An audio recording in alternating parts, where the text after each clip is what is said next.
Since 2004, a radical experiment in the early years provision has been going on in Wales.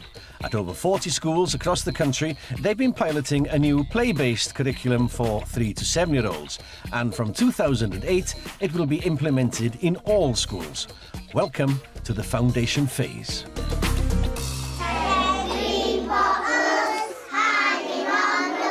Troederhew Infant School is in a small town near Merthyr Tydfil. They're piloting the foundation phase in their nursery and reception classes, and this programme will look at how they're encouraging mathematical development.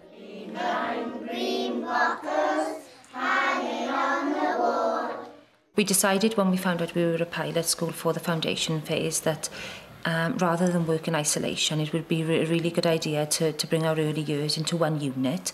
So then we decided to knock through the wall and create our nursery and reception area into an under-5s unit. The classroom is really divided into two main areas. There's a quiet area with the interactive whiteboard is in that area. And then there's the busy area where there's a lot of free choice activities set out, and the role play areas in that part of the room as well. We have open access to the outdoors, which is one of the key features of the foundation phase, developing the outdoor classroom, which we've spent a lot of time and money on the last couple of years. And if the children aren't being withdrawn by an adult for a specific learning activity, then they have a free choice activity, which is either indoors or outdoors, and an abundance of activities are put out for the children and rotated each day.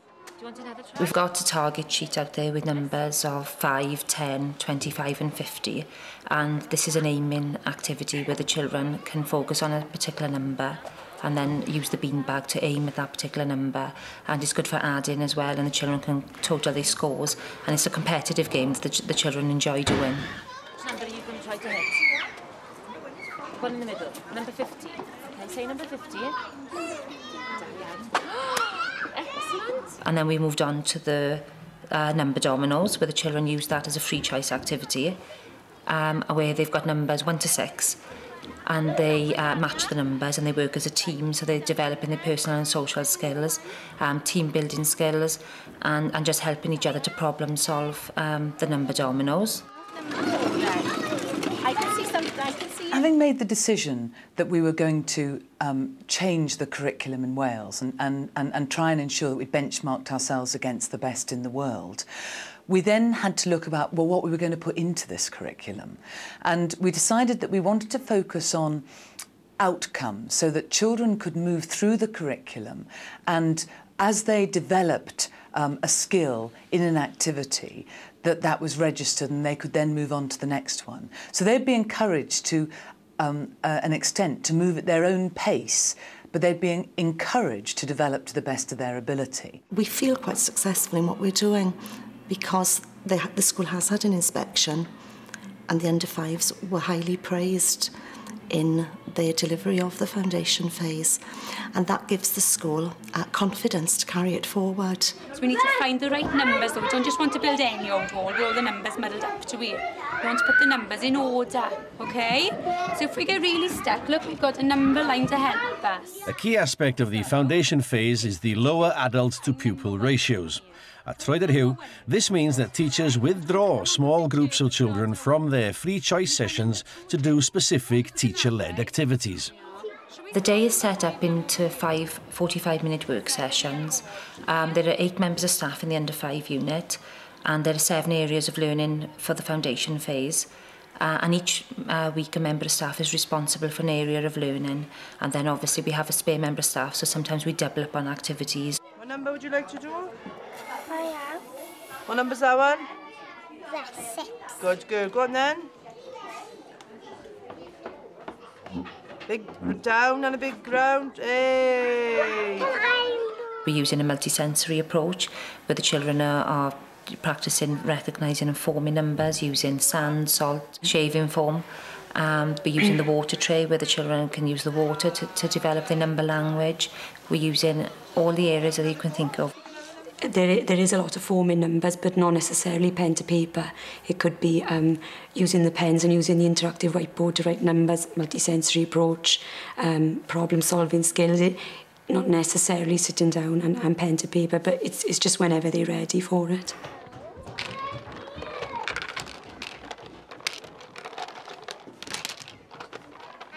Lots of sorting activities go on in the unit as free choice and as teacher-directed activities, and we use lots of sorting for different types of criteria. But today the children were sorting Teddy into the colour, so they had to match the colour of Teddy to the colour tray that they have. And then some of the children were actually counting their Teddies to 10 and beyond quite independently. Good girl.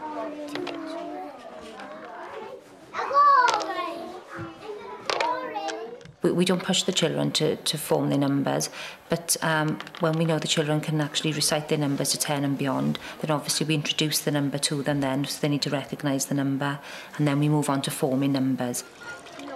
Loads, good girl. We are going to need loads. We've got 22 now. The system we've got now is a lovely way of teaching, really, because you can allow the children to explore things and sort of come up with their own ideas.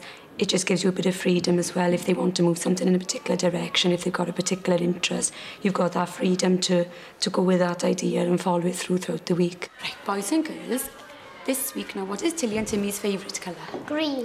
Green. We've got some green things in our obstacle course that Tilly is going to cross, OK? But first of all, I want you to show me that you know where these positions are. Can you put Tilly on something for me? And where is Tilly? Can you tell me? On the bench. On the... Should we call that a table? A jumping table? On the table. Good boy. I am bringing back. In the hall, I was using obstacle course and to encourage the children to use positional language.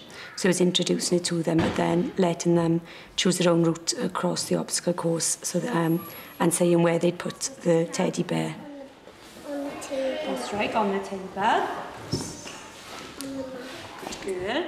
The foundation phase gives teachers more freedom to lead activities away from the classroom, and using the outdoors to extend learning is especially encouraged.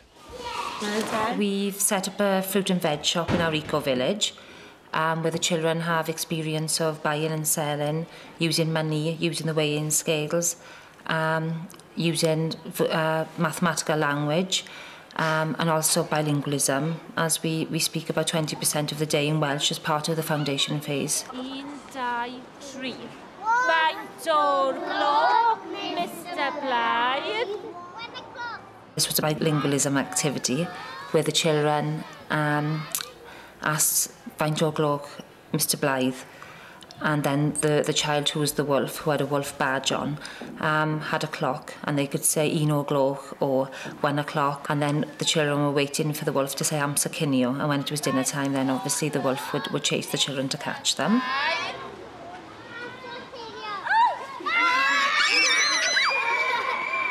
Parents have been very positive.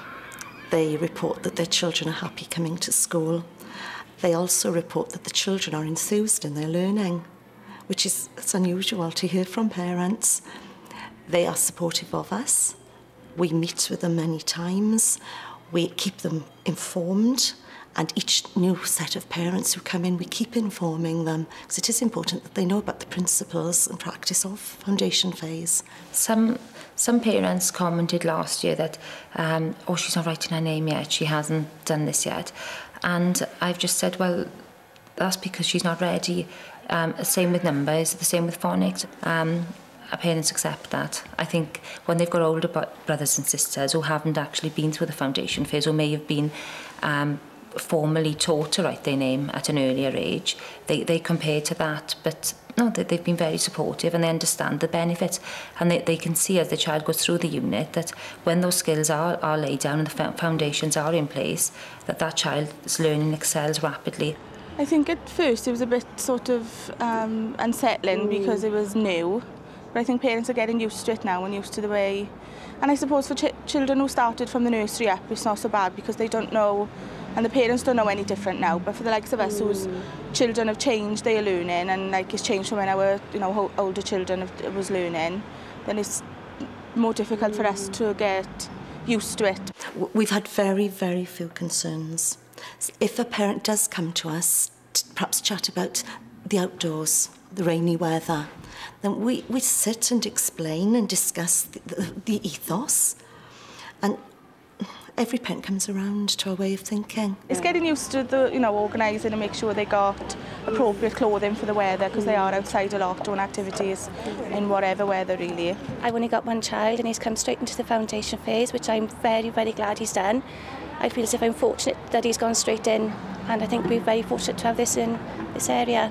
I think parents' reactions have been interesting because when you first talk to parents about the foundation phase, I think many of them were concerned that their children perhaps wouldn't be prepared enough inside the formal learning regime. But the experience of the parents and the pilots has been almost unanimously positive, because they've found that in fact this new mechanism, this new way of learning, this learning by doing, is bringing their children on in leaps and bounds. Today we're going to be detectives, and we're going to look in this yard to see if we can find some of these 3D shapes. Do you remember these are the flat shapes? What's different about these then? They're big and more smooth. And you can see all around them, that's right, yes. We plan for LSAs as an area of learning a week. We know our LSAs very well, and we're very fortunate that we've got very high-skilled LSAs. And we know where those individual skills are, so we sort of best match an LSA to a learning activity for that week. Shall we go and have a little look in this yard to see if we can find those shapes? Yeah. What shape is that, Bill? Cone. A cone and a cylinder. Right, what we're going to do today, we're going to hide Tilly, and what Mrs. Callan wants you to do, can you see my Bebop robots? I want you to see if you can program these robots. What can you tell me about this arrow here? Left hand, Right. down. They're using the outdoor environment with, they call it Bebop robots, and they're fabulous for early years. It's using directional language to say which direction the robot needs to move in to find the teddy who's hiding in the eco garden. But obviously it's also involving asking the children to say how many steps forward, so it's predicting, it's problem solving, how he's not quite there, how many more steps do you think he needs to take. So it's sort of directional language and obviously number and problem solving as well. You're nearly finding Timmy. That way. You're nearly there. So which way do you need to go now? You're nearly there by Timmy. They succeed in everything they do in the unit, and they know that there's always somebody at hand to support them. There's always somebody at hand to work alongside them.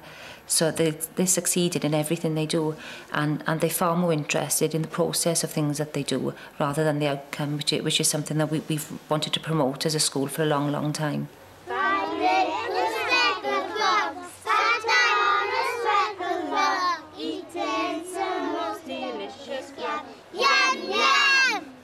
We wouldn't choose to go back to national curriculum way of teaching. No.